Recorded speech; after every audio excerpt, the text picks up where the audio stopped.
दिल्ली में जामिया मिल्लिया इस्लामिया के पास ब्रिगेडियर उस्मान की कब्र का हाल बदहाल है। बदहाली से पहले तक जो कुछ उस कब्र पर लिखा था, पहले उसे जानते हैं। उनकी नियुक्ति 5/10 बलूच रेजिमेंट में थी, जहां उन्होंने देश की आज़ादी तक सेवाएं दी। बंटवारे के दौरान उन्हें पाकिस्तानी आर्मी के चीफ के रूप में ज्वाइन करने का ऑफर दिया गया, लेकिन एक सच्चे देशभक्त की तरह उन्होंने ये ऑफर ठुकरा दिया और उसी मिट्टी की सेवा में रहने का फैसला लिया जहां उन्होंने जन्म लिया था। ब्रिगेडियर उस्मान ने दिसंबर 1947 में नौशेरा जम्मू कश्मीर में पैरा ब्रिगेड की कमान संभाली। ब्रिगेड ने कई बाधाओं के बावजूद नौशेरा में आगे बढ़ते पाकिस्तानी कबायलियों को रोक दिया। इसके बाद उन्होंने झांगर पर दोबारा कब्जा करने के लिए ब्रिगेड का नेतृत्व किया, जिससे हमलावरों पर शिकंजा कस गया। ये लाइनें उस कब्र पर लिखी हैं जहां नौशेरा का शेर कहे जाने वाले ब्रिगेडियर उस्मान आराम फरमा रहे हैं।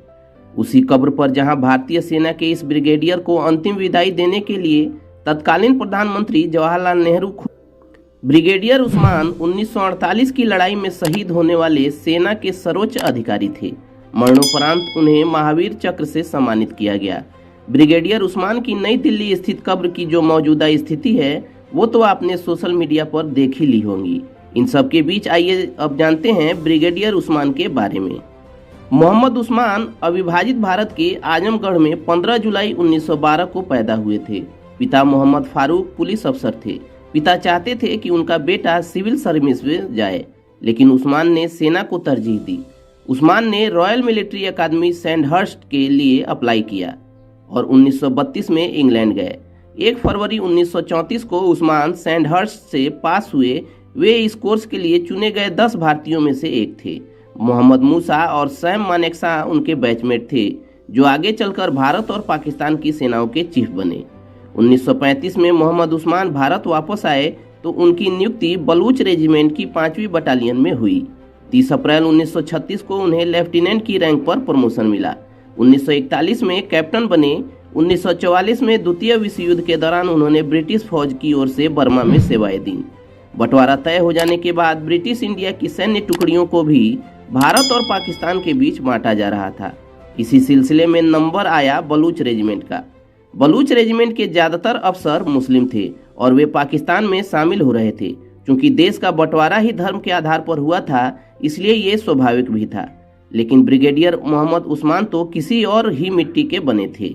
ब्रिगेडियर उस्मान ने अपनी मातृभूमि भारत में ही रहने का फैसला किया। बंटवारे के बाद जब बलूच रेजिमेंट पाकिस्तान में चली गई तो मोहम्मद उस्मान का ट्रांसफर डोगरा रेजिमेंट में कर दिया गया। बंटवारे के ठीक बाद पाकिस्तानी कबायली घुसपैठियों ने कश्मीर रियासत पर हमला कर दिया। पाकिस्तान चाहता था जम्मू कश्मीर पर कब्जा किया जाए और पाकिस्तान में उसका विलय किया जाए। देश को आज़ाद हुए अभी 5 महीने ही हुए थे।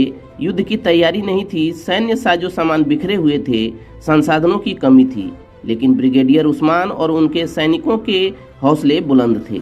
जनवरी के पहले हफ्ते में नौशेरा पर कबायलियों ने 3 बार हमला किया, जिसे ब्रिगेडियर उस्मान के सैनिकों ने नाकाम कर दिया। 6 फरवरी 1948 को कबायलियों ने नौशेरा पर फिर से हमला किया। इस लड़ाई में दुश्मन बड़ी तादाद में थे, जबकि भारतीय सैनिक उनके मुकाबले कम थे।